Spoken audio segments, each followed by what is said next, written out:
민수기 16장 4절에서 9절까지의 말씀을 제가 한 절, 여러분들이 한 절 같이 교독하도록 하겠습니다.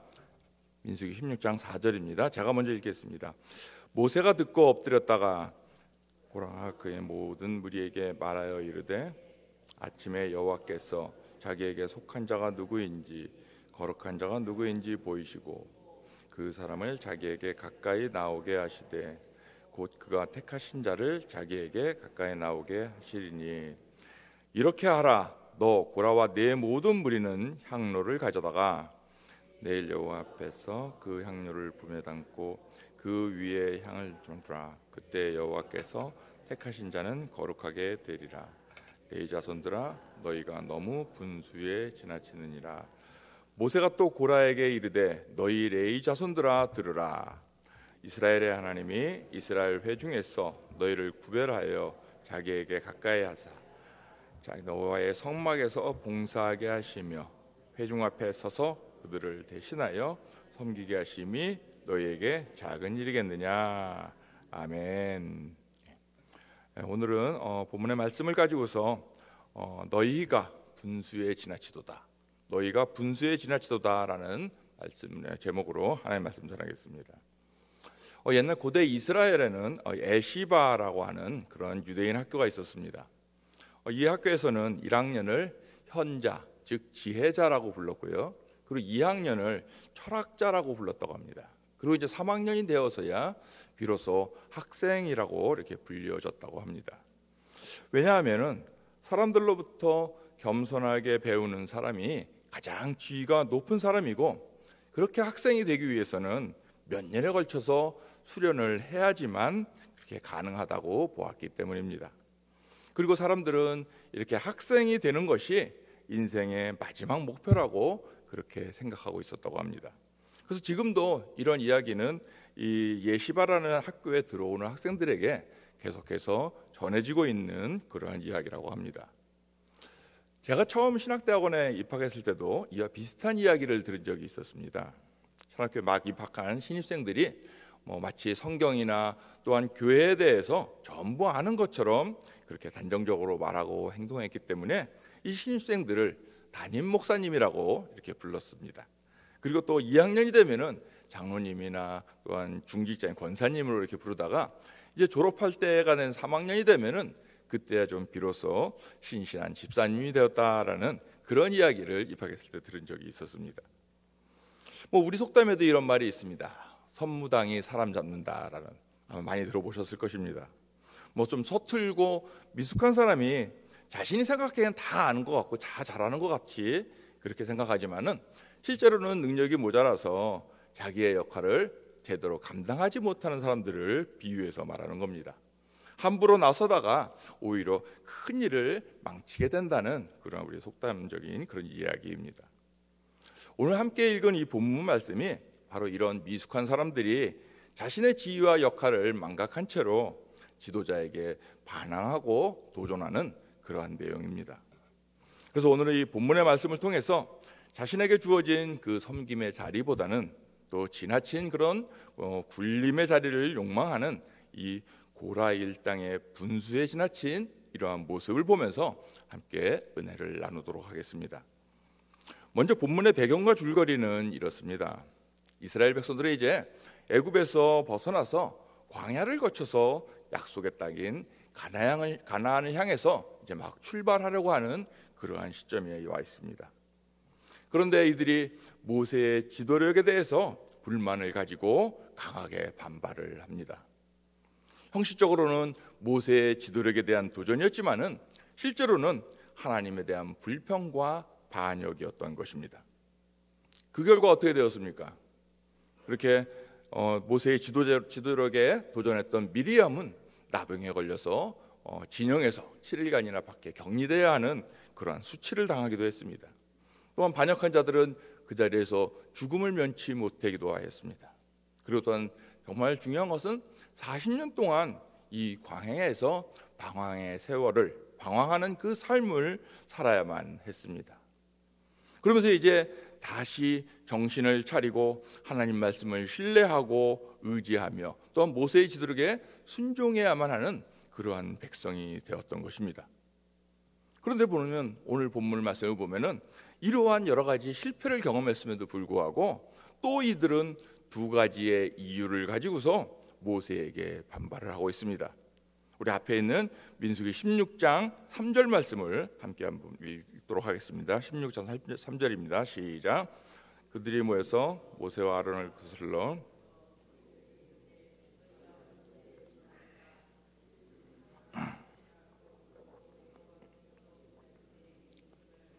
너희가 어찌하여 여호와의 총회 위에 스스로 높이느냐.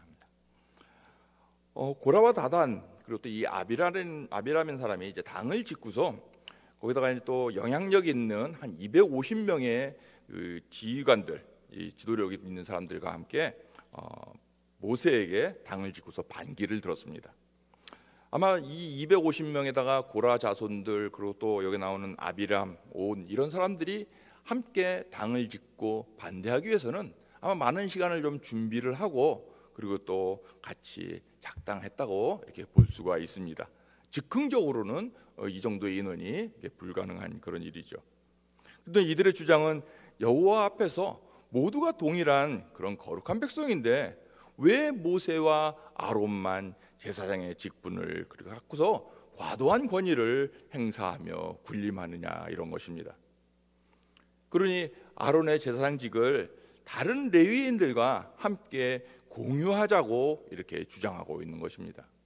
마치 오늘날로 보면은 만인 제사장이라고 해서 우리 모두는 삶의 예배에 대한 제사장 직분을 같은 사람이지만은 그렇다고 해서 설교자로서 그렇게 하나님께서 세움을 주신 그런 목회자의 그 설교 자리를 나도 하겠다고 하는 그런 것과 마찬가지입니다. 그러면서 모세와 아론에게 뭐라고 얘기합니까? 3절 처음에 바로 나온 것처럼 너희가 분수에 지나치다고 이렇게 모세와 아론을 공격을 합니다. 그리고 13절 이하에서 또 다른 이유로 모세에게 반발을 합니다. 우리 13절 말씀도 같이 한번 읽겠습니다. 13절입니다. 시작. 네가 우리를 적과 꿀이 흐르는 땅에서 이끌어내어 광야에서 죽이려 함이 어찌 작은 일이기에 오히려 스스로 우리의 왕이 되려 하느냐. 이 다단과 아비람은 회막 앞으로 이제 나와서 같이 이야기하자 하는 모세의 명령에 불순종을 합니다. 나가지도 않습니다. 그리고 오히려 자신들이 그 노예로 살았던 그 애굽을 뭐라고 부릅니까? 젖과 꿀이 흐르는 그런 살기 좋은 땅이라고 그렇게 말을 합니다. 그렇게 해서 가나안으로 인도하겠다는 이 모세의 지도력을 눈을 뺀다는 표현으로 눈속임수라고 평가절하합니다. 그리고 모세가 이스라엘의 왕이 되려고 한다고 이렇게 또 근거 없는 모함을 하고 있습니다. 이처럼 고라 일당은 공평이라는 이 명분을 가지고서 자기가 높아지려는 그러한 욕망을 드러내고 있습니다. 다단과 아비람 역시 그런 탐욕과 그런 시기심이 거짓 선동으로 이어졌고 그렇게 해서 모세와 이 아론의 이 지도력을 공격하고 있는 것입니다. 결국 어떻게 됐습니까? 결국 또 다시 하나님을 거역하는 그런 패역한 백성이 되고 만 것입니다. 도대체 이들은 왜 이러는 걸까요? 그렇게 많은 실패와 그러한 좌절 그리고 또 그런 40년이라는 세월을 광야에서 꿰들에도 불구하고 또 다시 모세와 아론 결국은 하나님에 대해서 불만과 불평과 불신을 가지고 이렇게 대항을 하고 있다는 것이죠. 이들의 이유를 보면은 첫째로 이들은 자신들의 직분에 대한 감사함을 잊어버렸기 때문에 이렇게 불만 불평을 하고 있는 것입니다. 이 반란을 일으킨 사람들 누구입니까? 바로 레위인들과 250명의 지도자급인 지휘관들이었습니다. 이들은 다른 백성들에 비하면은 정말 하나님을 섬기는 그러한 특권을 이미 가지고 누리고 있었던 사람들입니다. 그런데 이 사람들에게 자신의 그 직분에 대한 감사가 없었습니다. 그렇게 그 특권은 당연시하면서 그 제사장의 직분까지 내가 하는 것보다 네가 하는 것까지도 같이 하자라고 이렇게 주장하고 있는 것입니다. 이들은 자신의 성막 봉사 그리고 또한 그러한 직무들을 감사한 마음과 그것이 얼마나 영광스러운 일인지를 그렇게 생각하기보다는 오히려 모세와 아론의 그 제사장직을 욕망하고 탐내고 있었다는, 그렇기 때문에 불평을 하게 된 것입니다. 그래서 모세는 이 모든 반란의 무리들이 자신에게 분수에 지나치다라고 했던 그 말을 똑같이 이 고라 자손들에게 똑같이 이야기를 합니다. 이 7절 말씀 뒤 맨 끝에 보면은 레위 사람들에게 이렇게 얘기하죠. 레위 자손들아, 너희가 너무 분수에 지나치느니라라고 합니다. 근데 서로 상대방에게 너희가 서로 분수에 지나치다라고 똑같은 말을 가지고 서로를 이야기하고 있는 것입니다. 그렇지만 우리가 성경에서 봤지만은 이미 민수기 11장부터 해서 지금까지 쭉 봤을 때에 이 모세의 지도력에 대해서 12장에서는 이 미리암이 모세에 대해서 불만과 불평을 했을 때 이렇게 하나님께서 말씀을 해서 모세의 지도력을 인정해 줬습니다. 12장에 보니까 너희가 어찌하여 내 종 모세의 비방하기를 두려워하지 아니하느냐라고 하면서 다른 선지자들은 내가 꿈과 환상으로 얘기했지만은 모세는 내가 직접 대면해서 이야기하는 그러한 나의 종이니라라고 하면서 모세의 특별함을 하나님께서 직접 인정해 주셨던 것입니다. 그럼에도 이 고라 일당이 또다시 모세의 지도력에 대한 이 도전한 것은 탐욕으로 교만해졌기 때문입니다. 감사가 없기 때문에 탐욕이 생기고 그 탐욕이 생김으로 인해서 교만하게 만들어 버렸기 때문입니다. 이에 대해서 베드로전서 5장 5절과 6절에서는 이렇게 말씀하고 있습니다. 젊은 자들아, 이와 같이 장로들에게 순종하고 다 서로 겸손으로 허리를 동이라. 하나님은 교만한 자를 대적하시되 겸손한 자들에게는 은혜를 주시느니라. 그러므로 하나님의 능하신 손 아래에서 겸손하라. 때가 되면 너희를 높이시리라 라고 말씀하고 계시는 것입니다. 그러므로 우리가 어떤 공동체의 개혁이라든지 좀 더 나은 자기의 의견을 제시하려고 한다면 먼저 하나님께서 어떻게 말씀하시는지 듣고자 하는 그 마음을 가지고 서로 겸손으로 존중할 수 있어야 할 것입니다. 혹시 여러분들은 누군가에게 지금 시기와 질투를 받으며 그렇게 공격을 당하고 있지는 않습니까?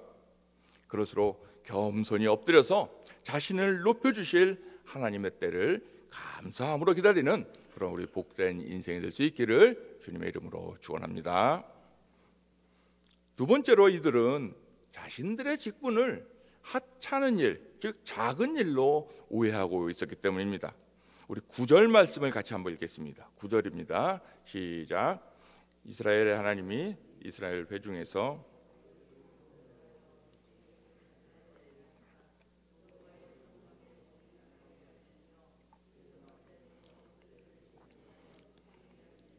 너희에게 작은 일이겠느냐.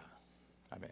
너희에게 작은 일이겠느냐라고 말씀합니다. 하나님은 이스라엘 가운데에 이 레위인을 구별해서 성막에서 봉사하게 했습니다.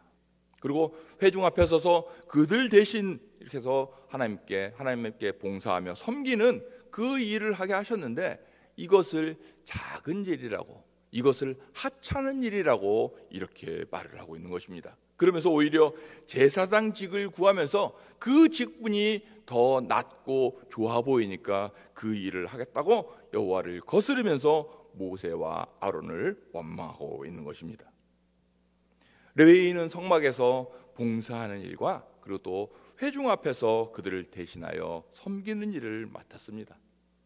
그들만 할 수 있었던 일입니다. 왜? 하나님께서 레위인을 성별하여 그 일을 맡기셨기 때문입니다. 그렇기 때문에 이 일은 결코 작은 일이 아니었습니다. 하지만 이들은 자신의 일을 작은 일, 하찮은 일, 대수롭지 않은 일이라고 이렇게 여겼던 것입니다. 이 고라일 땅에 주신 그 모든 이 성막을 봉사하게 하신 일은 우리가 보았지만은 결코 작은 일이 아닙니다. 그런데도 불구하고 이 고라일 땅은 자신이 받은 그 직분을 이용해서 자신들의 이익을 위해서 악용하려고 하고 있었던 것입니다. 그래서 오늘 이 본문은 이 고라일 땅의 이 반역을 통해서 우리에게 중요한 한 가지를 말씀하고 있습니다. 그것은 우리가 어떤 직분을 받았든지 간에 하나님께 감사함으로 두렵고 떨리는 마음으로 최선을 다해 섬겨야 한다는 것입니다. 여러분은 어떻습니까? 정말 자격 없는 나 같은 이런 정말 죄인 중에 죄인, 그런 정말 아무것도 아닌 자를 하나님께서 일방적으로 부르셔서 하나님의 자녀가 되게 하신 것도 감사한데, 더구나 하나님의 일을 함께 할 수 있는 그러한 직분과 달란트를 주셨다고 한다면은 이 얼마나 큰 은혜와 사랑이겠습니까? 그렇기 때문에 우리에게 말씀하십니다. 맡겨진 자들에게 이 구해야 할 가장 중요한 것이 있다면은 그것은 바로 충성이라고 말씀을 하고 있습니다. 그렇기 때문에 우리가 어떠한 직분을 맡고 일에 대한 그러한 충성이라는 그 동기와 또한 하나님의 영광을 위해서 한다는 그 일의 목적이 있다면은 우리의 일하는 태도와 방법도 이제는 바뀌어져야 합니다. 과거에는 눈과 입으로 서로 사람들에게만 발보이려는 그런 사람들에게 보이기 위해서 하는 일이었다면은 이제는 그렇게 아무도 보지 않는 곳에서 우리의 은밀한 곳까지 볼 수 있는, 또한 우리 주님 앞에서 하는 그러한 죽게 하듯이 하는 그러한 일하는 태도로 우리가 바뀌어져야 한다는 것입니다. 그렇게 우리의 일하는 태도와 방법이 또한 바뀌어졌을 때에 우리의 일하는 과정 속에서도 새로운 변화가 나타납니다. 그동안은 내 힘으로, 내 생각대로, 내 방법대로, 내 경험대로였다면 이제는 하나님께서 성령의 그 기름 부으심을 통해서 우리가 일하고 있다는, 우리가 섬기고 있다는 그러한 과정을 우리가 함께 느낄 수 있어야 한다는 것이죠. 그렇게 될 때 이 모든 일의 결과는 어떻게 됩니까? 바로 하나님께서 함께 하셨다는 그러한 증거가 나타나며 결국에 이 모든 일의 영광은 하나님께서 받으시는 귀한 일이 될 수 있다는 것입니다. 그렇기 때문에 오늘도 내게 주신 이 직분과 달란트를 통해서 우리가 일터에서, 가정에서, 그리고 또한 이 교회에서 감사함으로 주님께 충성하는 우리 모두가 될 수 있기를 주님의 이름으로 축복합니다. 함께 기도하겠습니다. 사랑과 은혜가 많으신 아버지 하나님, 은혜를 감사합니다. 오늘 말씀을 통해서 우리에게 맡겨주신 이 귀한 일들을 우리가 어떻게 감당해야 되는지 말씀해 주셨습니다. 정말 남들이 볼 때는 보잘것없고 하찮은 일, 그런 작은 일처럼 생각될 수 있지만은 이 모든 일들을 정말 나를 위해서 죽으시고 또한 부활하신 그 주님께서 하나님의 자녀로 삼으시고 또한 우리에게 그런 귀한 직분을 맡겨주셨음을 감사함으로 받아서 행할 수 있는 저희들 되게 하여 주시옵소서. 정말 우리들이 또 뭔가를 한다고 하면서 남들에게 자신의 정당함을 위해서 모함하고 또한 근거 없는 그런 비난을 하고 또한 자기들이 할 수 있는 거라서 여러 사람을 모아 당을 지어 반발하는 그런 어리석은 일에 빠지지 않게 하여 주시고, 무엇보다 우리가 겸손으로 허리를 숙이고, 그런 또한 우리가 하나님의 말씀이 하나님께서 나에게 무엇이라고 말씀하시는지를 먼저 깊이 깨닫고 정말 하나님 말씀대로 살아갈 수 있는 저희 모두 될 수 있도록 주님 인도하여 주옵소서. 오늘도 새 하루를 시작합니다. 하나님, 또 우리에게 어떠한 일이, 또한 어떠한 좋은 일이, 또한 어떠한 어려운 일이 닥칠지는 알 수 없지만은 주님, 좋은 일이든 또 어려운 일이든 이 모든 것이 하나님께서 나에게 맡겨주신 나만이 할 수 있는 귀한 일임을 우리가 자각하여서 또 내 힘으로 하려는 것이 아니라 내가 할 수 없는 것은 하나님 앞에 조용히 내어드리면서 하나님의 도우시는 손을 바라보는 그런 복된 하루로 살아낼 수 있도록 주님 함께하여 주시옵소서. 오늘도 이렇게 귀한 그 하나님의 것을 구별하여 하나님께 드린 손길이 있습니다. 하나님 기쁘게 받으시고 이 재물이 쓰여지는 곳에 하나님의 영광이 드러날 수 있도록 인도하여 주옵소서. 또한 드린 손길마다 하나님께서 복 주시고 또한 더 풍성한 그런 삶을 살 수 있도록 하나님께서 넘치도록 채우시고 축복하여 주시옵소서. 또한 우리 동선교회를 기억하여 주시고 우리 담임 목사님과 또 원로 목사님의 건강과 또한 이 영적으로 영육간의 강건함을 주시며 또한 우리 동선교회를 이끌고 하는데 부족함이 없도록 주님께서 늘 붙드시고 함께하여 주시옵소서. 우리에게 있을 또 여러 가지 계획된 행사들이 있습니다. 다음 주에 있을 우리 부흥회를 통해서 우리가 말씀으로 변화되며 새로운 결단을 하며 또한 하나님께 주시는 그러한 새로운 일들을 우리가 감사함으로 받을 수 있는 귀한 시간 될 수 있도록 하나님 우리 모두에게 기도로 준비할 수 있도록 인도하여 주시옵소서. 오늘 하루도 하나님과 동행하는 복된 날이 될 수 있기를 간절히 바라오며 예수님의 이름으로 기도하였습니다. 아멘.